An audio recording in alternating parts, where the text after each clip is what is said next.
Hello and welcome back to another Reverse 1999 episode. Before we resume to main story, I wanted to open this on camera in case anything special plays.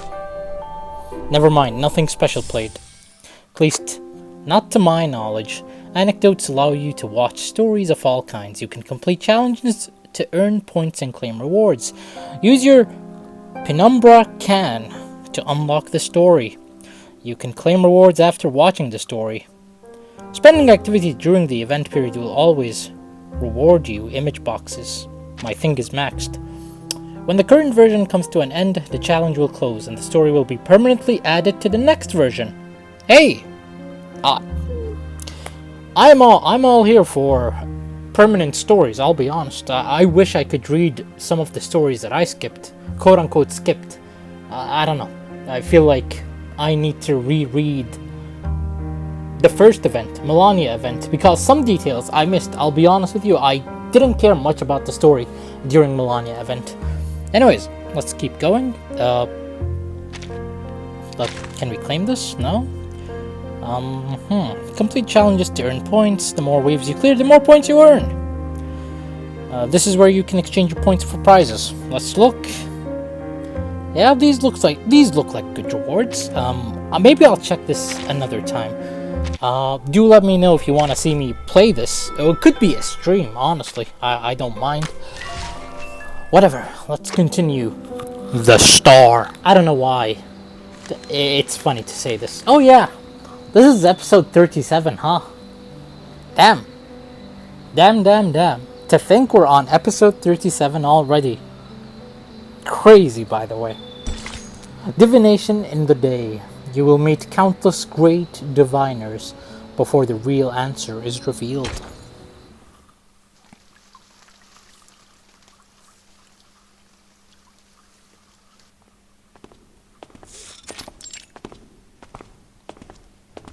There is no moonlight during the daytime, but the moon is not the only choice for divination.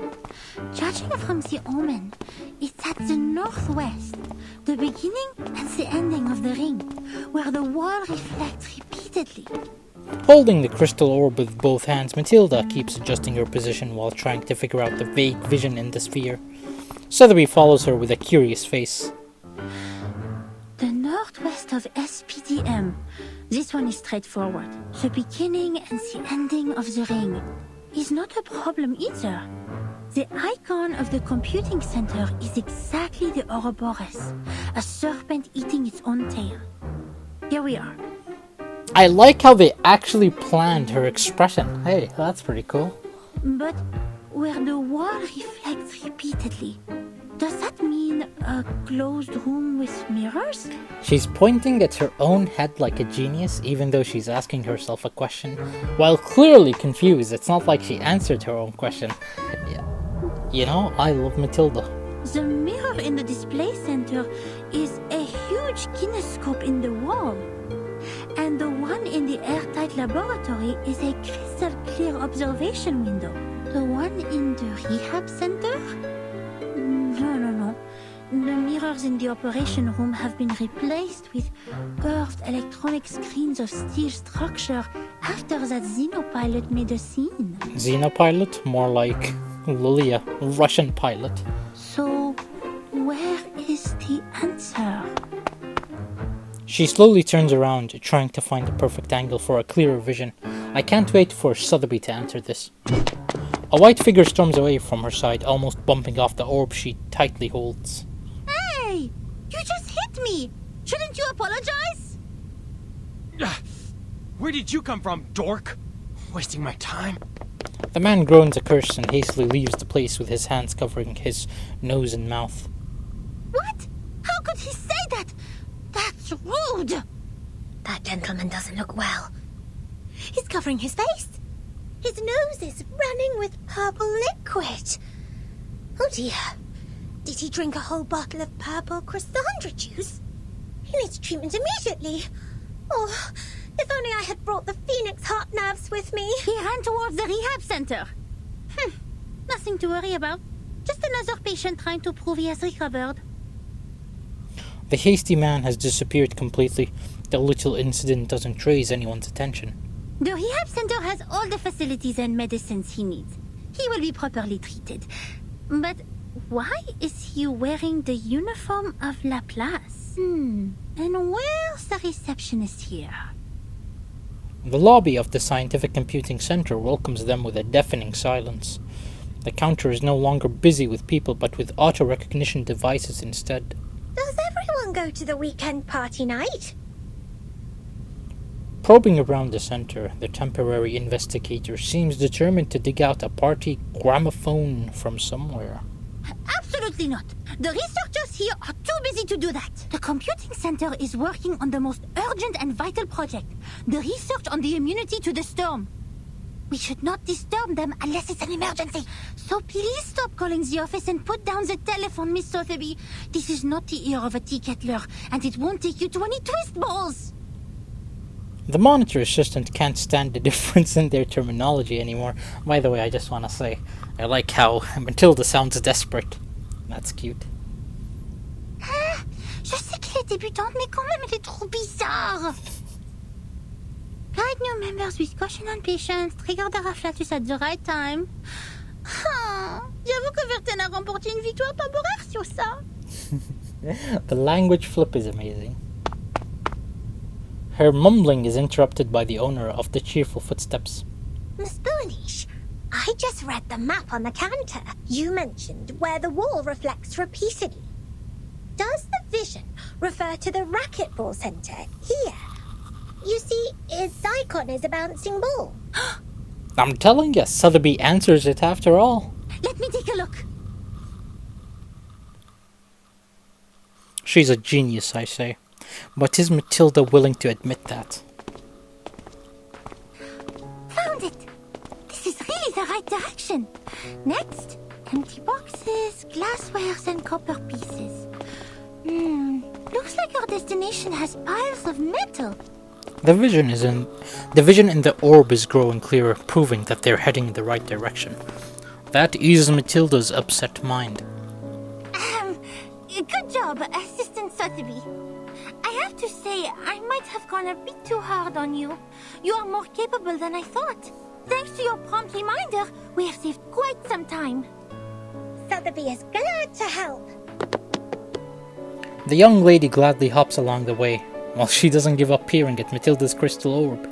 Miss Boonish, since you're such a talented diviner, why don't you just divine the reason for the storm with your inherited arcanum ability? Insane question by Sotheby, by the way. A very relevant question as well. According to Ms. Moisson, the reason still remains a mystery. If the crystal orb can reveal its truth, everything will be much easier for Vertin and her team. Divine the reason for the storm? I've never seen that expression out of Matilda, or the hand movements. That must be new. That must be new.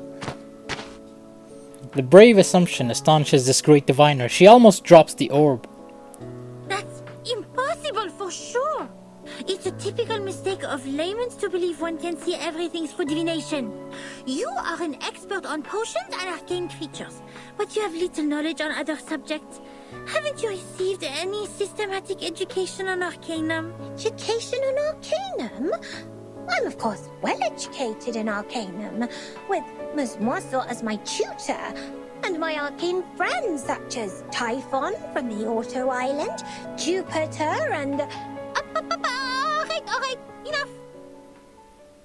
She shakes her head, stopping her from listing another name for an arcane creature that nobody has ever heard of. I have understood the fact that the education you have received is not systematical, or say incomplete, imperfect, inelegant. Did you have to add multiple ones? But don't worry, because you are talking to the kind-hearted Matilda. She will spend her valuable time to make it up for you. The great monitor assistant clears her throat and starts recalling what she learned when she was 12. That was 2 years ago then. In fact, the system of Arcanum knowledge is not completely separated from that of human science.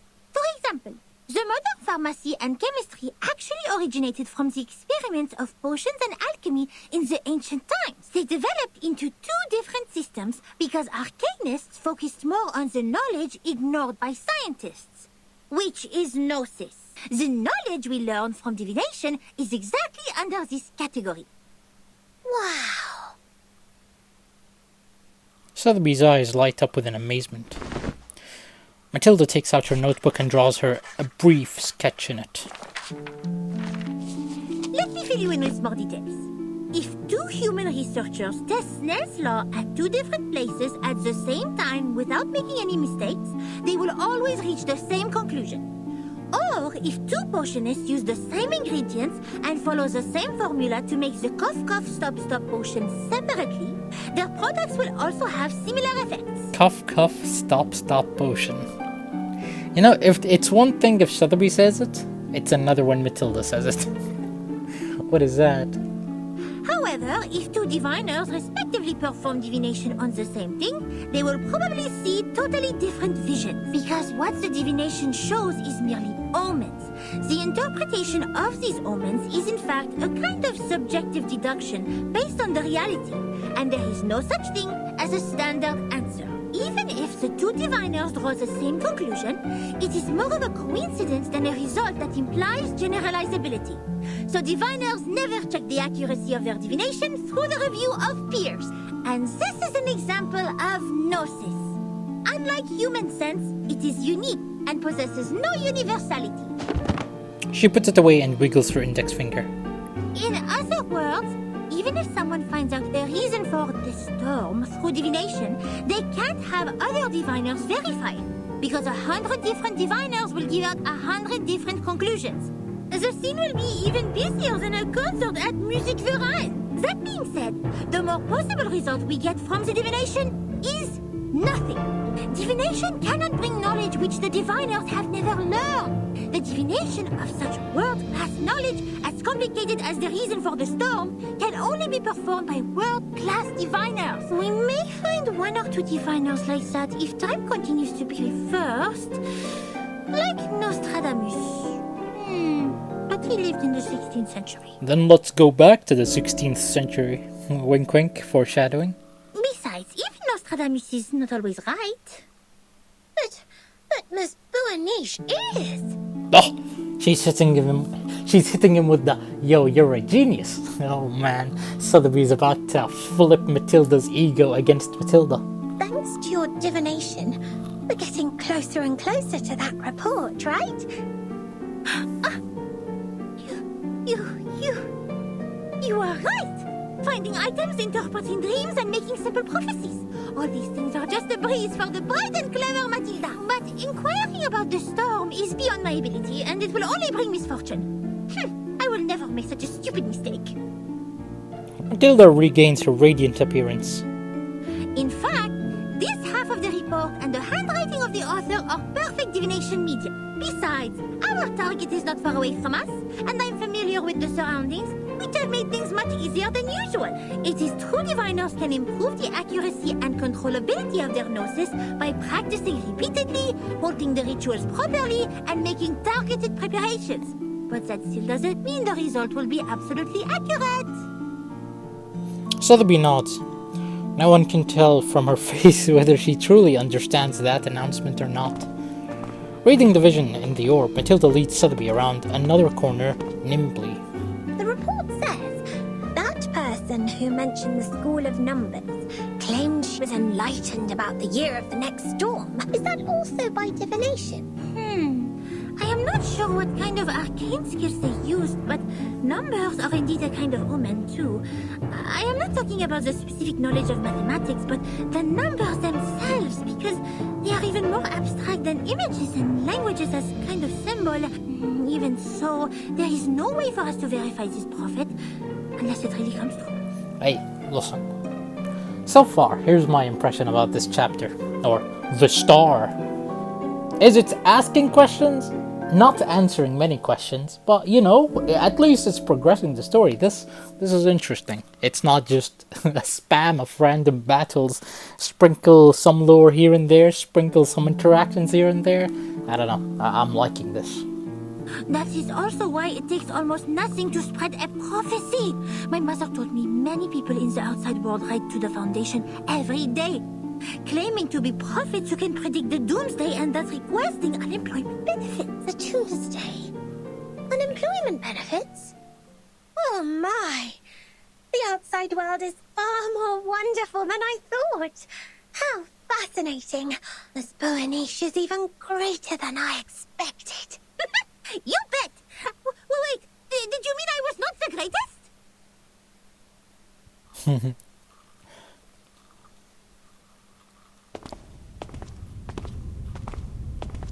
They have reached the end of the corridor. Matilda puts away the orb and looks at the wooden door with no sign in front of her. This is where the vision leads them to. The room next to the racquetball center. Here we are, Miss Sotheby. Now, this is the moment to verify the result of my divination. Squeak. She opens the door with a slight push.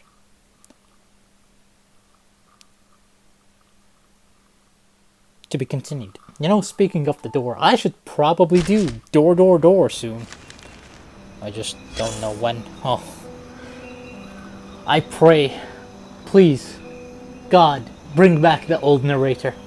If you look at the ground after the rain, you can... It's over. It's so over. He's really gone, huh? Live in the moment, they said, but the moment sucks. If you look at the ground after the rain, you can often see a wet, long trail, like this one. At the end of the trail, there may be a snail slowly crawling forward. Yes, forward. The snail marks the direction for us. But what if we don't see any snails at either end? How are we going to distinguish the direction to the future from that to the past? Man, listen, the other narrator was just sassy, and, you know, we had arguments here and there, but there were moments where I liked what he was saying. This narrator, however, there hasn't been a moment where I was intrigued with what they said, and sometimes they ask questions like this that just make me wonder, are you even necessary? Ah, you just figured out how those researchers handled matters. Faced the ignorance and do everything they could to find the answers. When the rain rose, they struggled to collect every component left, hoping to preserve the castle built by science. Unfortunately, the effort was in vain. Another wave washed away the castle and restored it to quicksand. Even so, they still worked hard in that house like canned sardines to record what was happening, because they believed at least the can holding them was a safe place. Yet in the end, they found that the can was only another sandcastle on the beach. The storm. You know, the thing that wiped them. Everything they were familiar with disappeared when the first drop of rain rose. The chaos didn't last. If it really was the rain that swept away the snail and messed up time, then we should look at the silver lining. Does it mean we will find out the truth of time once the secret of the rain is revealed? There has never been a shortcut like this one, since time is only an intangible concept. So then, observation stations were built all over the globe. The staff learned how to collect and keep the valuable samples efficiently in no time. The little boxes they used to store the raindrops are still being upgraded even now. Order and silence were brought back to the labs. Every piece of gear was placed back on the right track. It was a grand feat, and no one could have accomplished it inside this huge, cumbersome machine except another machine.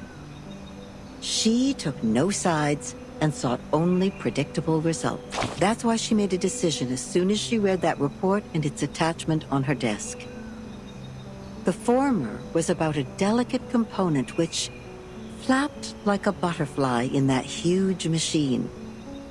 And the latter was a piece of paper full of circles and dots. Then she stored the information on her hard disk and destroyed the report. And the paper which claimed to have recorded the locations where the storm might happen, yes, the one with the butterfly-like drawings, was retained for data comparison. I'm wondering if that's Vertin's mother or someone else. It seems she's satisfied with the result. Okay, that was surprisingly pretty brief.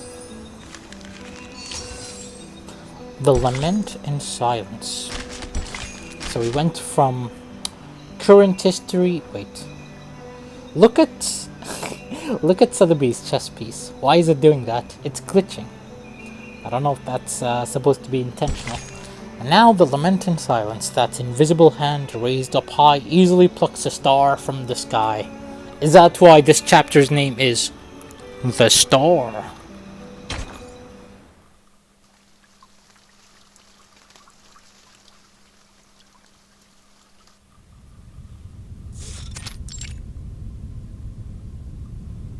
The light is dim here. Archive cabinets and unorganized files are everywhere, punctuated by strange devices in Laplace style. It seems like an abandoned utility room. Where are we? Lost and found at the racquetball center. Yeah, that was relatable by Matilda. I usually spit whenever I just enter a dusty room. It just, ew, ooh, disgusting. She waves away the dust and struggles her way along the toppling cabinets. The orb showed copper pieces.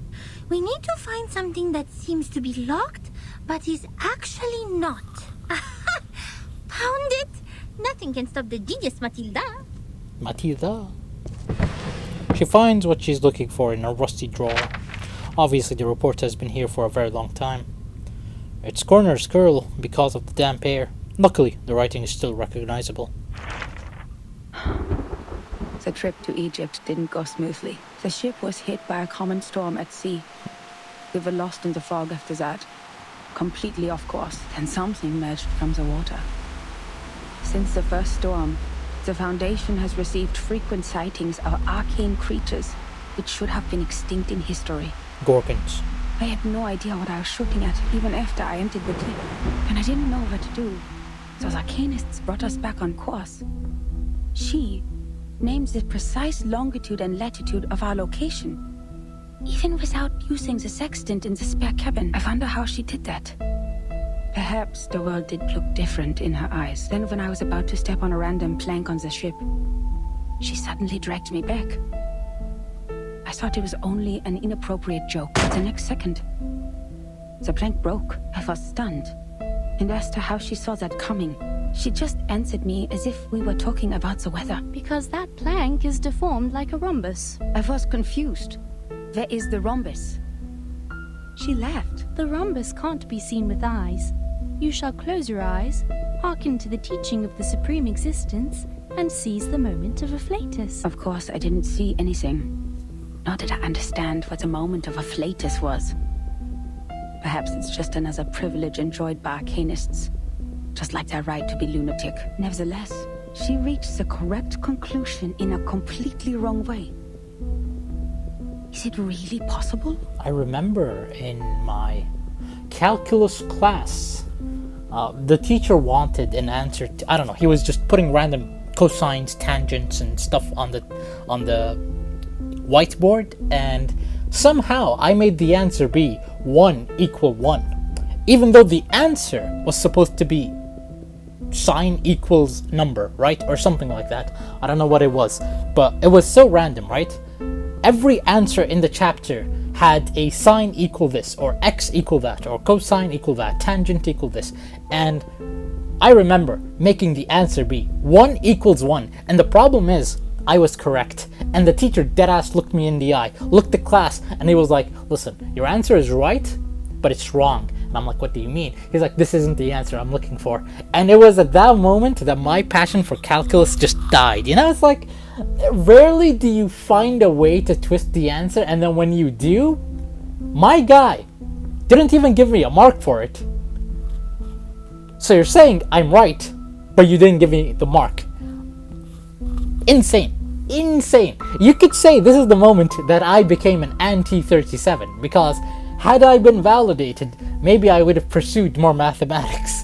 But the fact is, mathematicians and math teachers are unfortunately looked down on because you have teachers like this who tell you you're right, but you're wrong.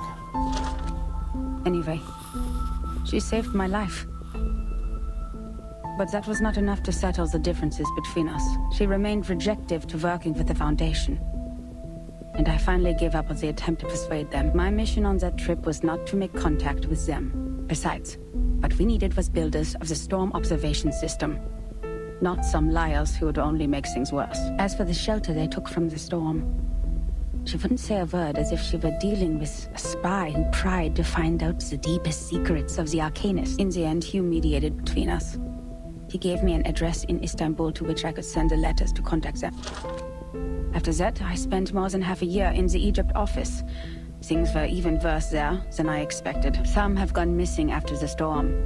The people who were supposed to be in the Egypt office, according to the member list stored in the headquarters in 1985, were not there when I arrived. The situation could be caused by the limitations of the transmission of paper-based materials, or because the computer was not yet popularized to every corner of the globe at the time. One minor mistake of a copyist could develop into a huge difference. Besides that, the chaos inside Laplace was an even worse issue. I learned that someone published the paper Samplings of Global and Regional Chaotic Energy Route Changes in the name of Butterfly of Lorentz. Apparently they secretly used our sampling sites, yet their research direction and conclusion were radically different from Laplace's. The researchers equally divided into two schools. One sticking to the human technology they have focused on, and one changing their direction to Arcanum. At the time, it was still too early to decide which direction was right, without sufficient experimental data. But many already believed that if time continued to be reversed, human technology would only keep falling into decline, while Arcanum, which relies on personal ability, would rise again. You know, this is another thing.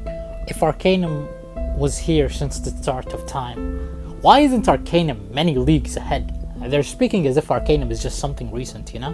Because, like, again, human technology or human science. And again, I don't want to say that old people or, you know, people 1,000 years ago were stupid, right? I'm not saying that. In fact, human technology or human science is very multiplicative in a way. Something impressive today will not be as impressive 10 years ago. Similar story happened with polyesters or polymers or whatever. I remember reading a paper which was absolutely groundbreaking, and this was in 2012, and fast forward to 2023, I believe, I was hearing my cousin, who is a chemical engineer, and he was just telling me how the science has moved to a point where that research paper, although it has founded many more researches after it, it's no longer as impressive, because guess what? Now, as you do more researches, as you build up the technology, old knowledge becomes common knowledge.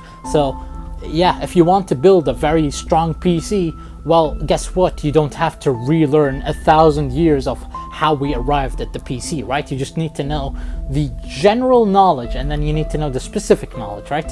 You don't need to learn everything. It's true that Gnosis cannot be copied, verified by an independent third party, or comprehended through reasoning. Its nature decides that it cannot lay the foundation of science or be popularized to every ordinary person. It takes solid marble to build a castle, not slippery sand. Even so, what harm will it do to rely on Arcanum when the underlying logic of all things has become unreasonable? Before the disagreement was settled, the storm in 1987 was predicted. We were ordered to return to the headquarters 24 hours before its arrival, but the prediction was not accomplished by Laplace. A captive from Manus Vindictae names the precise date of that storm. Our enemies, those lunatic xenophobes, valuing only pure blood, made it further than we did. Yes, we built observation stations, we made countless deductions, we developed multiple simulation models, we made efforts, we sacrificed life. We did whatever we could. Yet the result was that we didn't find any other regions immune to the storm, except the headquarters and another one in North America. In the end, 95% of the branch members were reversed. 87.9% of the equipment was destroyed, and 100% of our predictions failed. In conclusion, our endeavor brought no achievements. As for the captive from Manus Vindictae, the delirium patient who claims that oracles flowed under his parietal bone, 423 minus A 00 77 to... I don't know if these numbers mean anything. When we asked him how he learns the precise date of the storm, he burst into laughter. Can't you hear it? Has God left you behind when he spread his grace? This reminds me of Tooth Fairy event. The guy thinks he was blessed by God or something. Then he smashed his own skull with a handcuff. Yes, there was no doubt. He was an incurable lunatic. But his insane nonsense was exactly the reason we survived the storm again.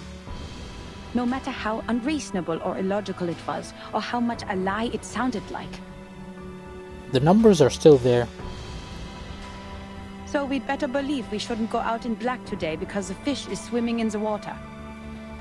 We'd better believe in the existence of the non-physical, everlasting, transcendent world where everyone's soul is a number. We'd better believe in the supreme existence, which caused the disorder of time by merely casting its shadow. That means the life of individuals means nothing more than rubbish, and the world is but an imperfect ruin, where only the chosen ones will pass the trial, where the rest will be eliminated by the rain. How am I supposed to do that? Finally, I made up my mind to write to her. I didn't expect her to answer my questions. All I wanted was to confirm if she had survived that storm, for the sake of our peaceful talk about the Rhombus. Yet what I heard from them was a simple announcement of her death. With only 2 words, she died. Then it burned and turned to ashes in a second. On the same day, the first and only timekeeper who just took office, the 12-year-old child, returned alone from the storm. She told us the time in the outside world at that point, and that was how I knew she was right. It is right in front of you. But if there is a God, why are you playing such a prank on us? After we had suffered from the collapse of all the existing orders and the failure of all the great laws. If this is what she calls a glimpse of the supreme existence, the moment of afflatus, do you have to present it in such a cruel way? The last 2 digits in the number of the year after that storm were exactly her name and her number. 77.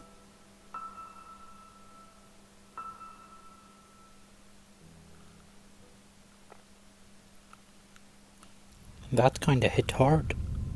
Got shivers. The report ends here. 2 digits. That's the full stop of the story. Incroyable! Incroyable! C'est vrai! Quelqu'un a vraiment fait cette prophétie! Bertin and Sonetto will be thrilled to know what we found! Well done, Miss Sotheby! You performed as well as a formal investigator! We need to submit this report to your instructor immediately! Grabbing the papers tightly, Matilda turns around with excitement. Sotheby isn't the person standing there. What are you doing in other people's rooms? What the hell? That's my honest reaction. The report is snatched away. This is my personal item. You have no rights to take it. Please leave immediately. Personal item? This is a precious record that should have been submitted to the Foundation. According to Administration and Regulations for Dispatch Personnel, St. Pavlov Foundation Decree number 259, every member of the Foundation, when acting as a field investigator, is required to create a comprehensive investigation report of all their actions and promptly submit it. And they are obliged to ensure the authenticity, objectivity, and impartiality of the report. No personal bias is allowed in the content. If you have read this report, miss, you should know that it's not even qualified to be filed. But this is an emergency! The Storm Reformation Act is still new to her. She can't think of any articles to support her point of view. She racks her brains for words, but before she makes it, the other person starts talking, with one of his eyebrows raised. I can tell from your uniform. You are a student of SPDM, or this is Laplace. Do you have your guardian's approval to leave the school, Miss Underage Student? Approval? I don't need that. I am not a student. You are talking to the exceptionally promoted monitor assistant of SPDM. Here is my ID. She holds her ID card high as if she's holding the flag of liberty, but she is ignored. The adult walks directly to a swivel chair in the room and pays attention to an educational toy on the table. Did you just ignore a formal administrator of the Foundation? This monitor assistant will report every misbehavior of yours. Every little bit of them. Wordless, the monitor assistant can't be more embarrassed in her life. She looks around just to find that Sotheby is gone. Luckily, the chief assistant learns faster than she expects. The familiar sing-song tone is making a report to her own tutor outside the half-open Miss door. Moisson, we found that report here. The great Miss Buanish and I discovered some important information. I came to you and Madame Z immediately after we read it. Miss Buanish, why are you confronting Mr. Chair? Sotheby stands at the door, her head is tilted. Two adults are behind her. I didn't expect to see the second half of that report here in your room, Adler. Whoa, you made it quicker than I expected. Welcome back, Madame Z, to the cast. Has been a while. This time, the owner of the voice can't be ignored. The swivel chair unwillingly turns around. Don't call me that, friend. Why not just call me Enigma? Just like everyone else. Relax. I know nicknames mean no harm. So his name is Adler, but he goes by Enigma. What a enigmatic name. But I don't understand. How is a report filled with meaningless words of any concern to you, Madam Z? It provides information about the Arcanist group Virgin is now dealing with. If possible, please give it to me. Of course. How can I turn down a request from Constantine's chief of staff? Take it away. I hope you don't mind the mold on it. The researcher stays seated on the chair and casually hands out the report. Madame Z smiles. She seems glad to see that Enigma still has the energy to be sarcastic. But clearly, the monitor assistant can't tolerate such a blatant violation of the staff regulations. Please pay attention to your manners and do not bring disgrace to the computing center, Mr. Rude. Miss Moisson taps her on the shoulder and quickly looks in the direction of the door. Ms. Buanish? Ms. Sotheby? You've done a great job. I'm sure what you have found would be of great help to Timekeeper. And I will report your active performance in this mission to SPDM as soon as possible, Ms. Buanish. We need to further analyze the files you found. The first on the scene could provide more detailed information. Let's get out of here. Contribution exceptionnelle! The keywords give this young monitor assistant a giddy pleasure. She can't help but ignore everything else Miss Moisson says. Oh la la, exceptionnel! No. Calme-toi, Matilda. I didn't accomplish it alone. Assistant Sotheby also played a significant role. Hooray! A loud cheer interrupts Matilda's mumbling. That is to say, Miss Burnish, we can start preparing the balloons and flowers for the twist ball. Speaking of which, this monitor assistant still needs to think about it. By the way, just call me Matilda. She struggles to get out of Sotheby's passionate hug. The great joy brought by Miss Moisson takes her actions clumsy. Cheering and discussing, the girls leave the room. Madame Z carefully puts the valuable report away. The researcher swivels the chair again and hides himself in the fortress made of dusty items. He talks, though cabinets and equipment, in a slow manner. There will be no advance in human technology. You think so? Even the Madame Z has given up on the study of theoretical physics and become a politician. No. I've never thought of that. She turns to the door with a faint smile. Click. The door is closed. That's it?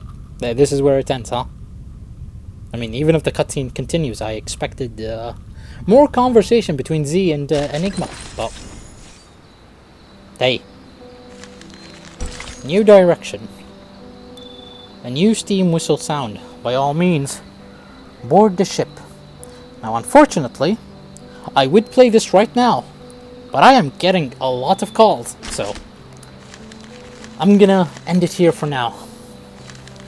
Man, we are getting a lot of lore dumps here. In any case, thank you for watching, and I'll see you next time. Goodbye.